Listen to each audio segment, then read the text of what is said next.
All right, everybody, welcome to the Talent Insights podcast, another special edition, the Hirewell Data Insights hiring trends for Q3 2022, which of course is always the Q2 data, brought to you by Hirewell and Sourcewell. Joining me once again, our fearless leader, Hirewell CEO, Matt Massucci. Hi, James. Thanks for having me. Oh, it's always a pleasure. Yeah, so how are things, I guess? How's the market looking at this point? Yeah, it's $1 million question, right? I know trying to film this, we're a little even later than usual with summer vacations and whatnot.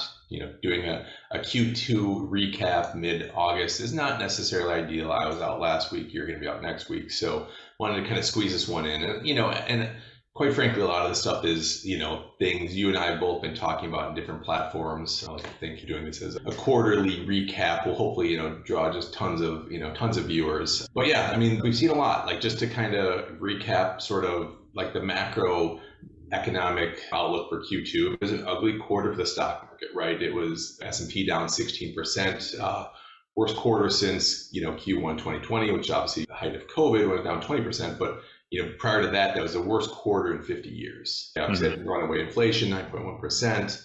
And, for those of us who spend a little bit too much time on LinkedIn, layoff announcements were all anybody wanted to talk about. So, kind of some scary times.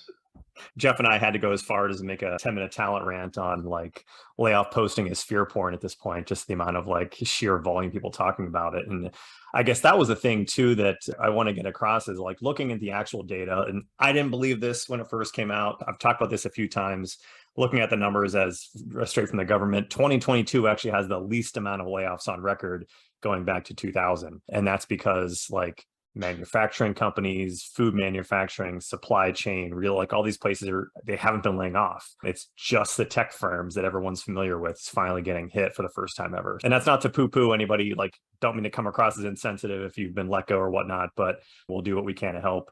But it's just that it's very asymmetric in terms of the amount of attention it's got versus what it's been compared to like normal times in the entire economy. The one thing I did want to kind of talk about, which we kind of hit into a few times probably already, is that like recruiters are, I don't want to say unfairly, but I guess it is unfairly, like taking the actual numbers. If you take the layoffs.fyi data, which if you haven't checked that out, it's pretty cool. It's where companies that do layoffs a lot of times put up the list of the people from the company had to let go so they can find like their next gig more easily. Recruiters are basically twice as likely more to get cut from a layoff than anyone in tech or any other group.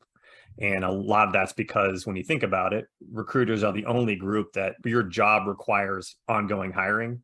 So a company can be profitable and doing well with a flat headcount, and everyone who works in tech and sales and marketing is fine. But when you're recruiting and there's no new roles opening up, like what's your purpose, And we could go on a completely different tangent. There's a lot of things that recruiters could be doing, but in the mindset of a lot of companies that just maybe aren't as forward-thinking strategic, they're just like, get rid of them.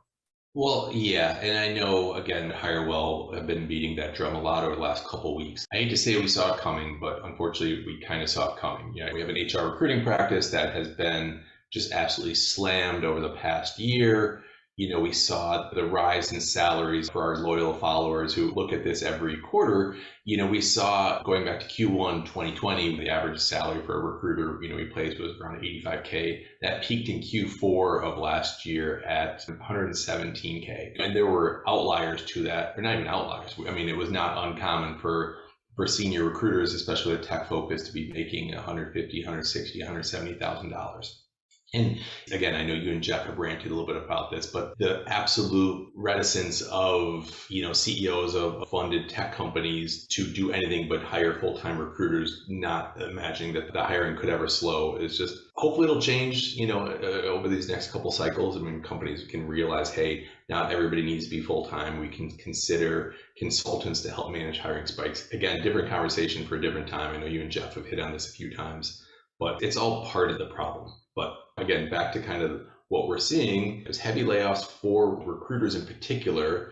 But then, you look at these jobs numbers. I posted an article that, went out last week, or I guess earlier this week, about, we need to stop being shocked when job numbers come in higher than expected, right? I know you did something where the June numbers gained 372 jobs. In July, it was even bigger. I think it was 570. And there's a variety of things for it. What scares me a bit is the Fed seems to have started to turn their eye towards unemployment and salary inflation is what they need to stamp out. And the premise of what we've been publishing lately is, it's not a demand. Of course, raising rates is it's going to kill demand. Of course, that's, anybody who's studied economics, it eventually will cut off demand, but that's not the problem in the labor markets right now. It's a lack of supply. There's just not enough people. The labor participation rate's at an all-time low, or at least not all-time, but a 50-year low at 62%. I think it's been as high as 68%.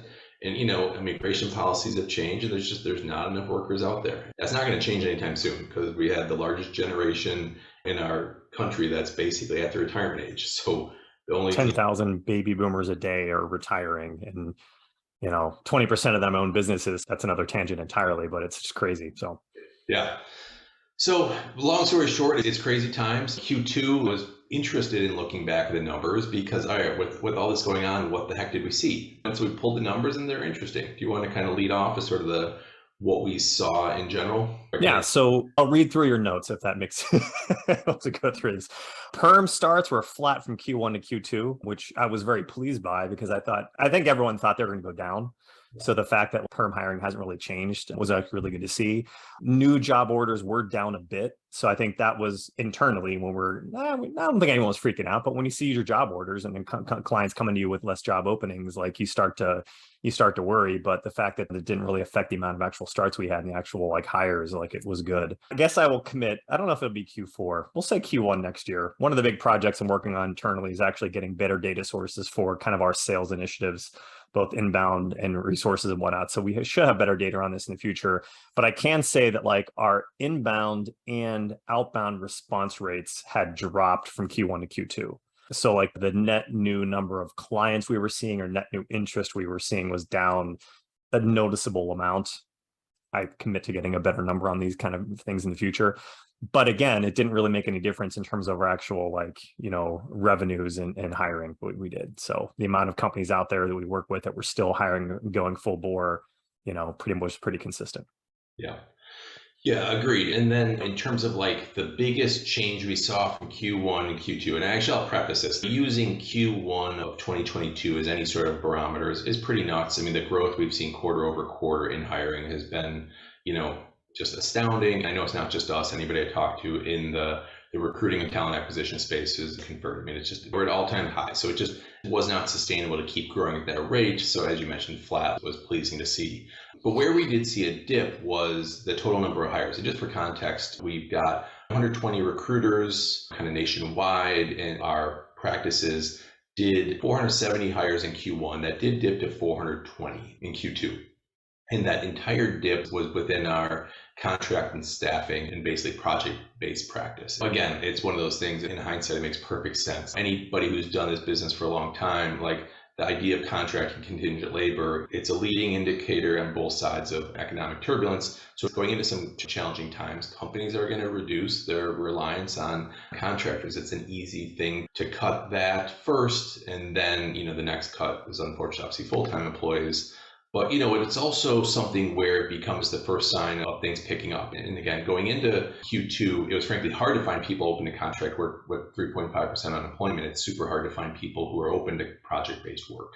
We have started to see an increase. I know it's technically Q3, but in July, we saw a rise in the number of contract starts, but there are still projects wrapping up. So a lot of churn there, and that's going to be something interesting to watch. And then, when we break out kind of the two areas we love to talk about are recruiters and then engineers. Those are kind of the two areas, sort of 1 and 1A, that we do the most hiring for. I'll touch on recruiters first. And we're seeing some interesting numbers there. Again, Q2, the number of hires for full-time recruiters was flat from Q1, which again was fairly promising to see, because I thought we'd see more of a dip there. But again, where we really saw the big change was the demand for contract recruiters or project-based recruiters. That's what our HR practice does. Finding people typically for kind of mid-sized and large organizations who need to augment their existing staff and want to bring on a contractor, that dropped significantly. Again, they fell by 90%, which is not surprising. It's sort of what we'd assume, where if your hiring is going to slow down, clearly you stop bringing on contract recruiters.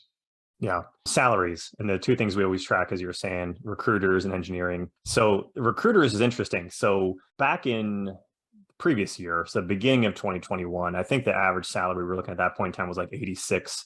And then that went up to like 117 in Q4. So it was like almost right around 30% of an increase or whatever. And then Q1 was 109. So it definitely dipped a bit from that peak. And then Q2 was 105. So recruiter salaries are going down slowly. I think Q1 to Q2 wasn't a significant difference. And these are all levels, all types of recruiters. You know what I mean? We're not cherry picking like one kind of specific vertical, but perhaps more sustainable. Like it's still a pretty big increase over where it was a year before that. You know what I mean? Going from like the mid 80s to just over 100 still. But that has happened. There has been a little bit of a kind of tail off in recruitment salaries. Yeah, and again, not terribly shocking just with sort of what's happening in the world. The need to overpay, because that's what was happening, is there were no, it was hard to find good recruiters and you have to pay more to attract them. And then the other side of the spectrum was engineering. It's still hot. And that was sort of, I wasn't sure what to expect there because you hear Apple, slimming hiring plans, Facebook or Meta, whatever we're calling them these days, did the same thing where, these places were just gobbling up every possible engineer they could. We saw, kind of same number of hiring Q1 to Q2 in terms of engineers. The interesting thing is we saw salaries continue to go up there. So the average salary for an engineering hire in Q1 was 135K. We saw it go up to 150,000 in Q2. Again, that's roughly a sample size of 100 plus engineers. So it's not massive, but it's large enough to see that those numbers are continuing to go up. And I'm curious if that's sustainable. Feels like that's going to be sort of something that'll flatten or maybe dip a little bit because it's a lot of money. It is. I mean, I was having a conversation with a CIO of a fairly well-known company before I even got on this call, and like he was hoping I had better news for him. He's trying to hire more devs, but he's running into the same things. And I think that when it comes to tech hiring, it's just nothing surprises me. We could see this go up for the next 6 quarters. Wouldn't surprise me at all. But who knows? Maybe someday there will be a correction. Yeah, and what has been interesting there is the diversity of the places hiring again. And we've seen the companies who just really struggle to hire engineers, financial services firms, the insurance companies, manufacturing companies, the legacy, organizations that just could not compete with, again, the Googles, the Apples, the Netflixes of the world, now able to bring on people. And that's why we've seen that demand stay consistent because there's been such a shortage that it's just, companies that couldn't do it are now able to, and it's definitely their time to shine. Yeah. All right.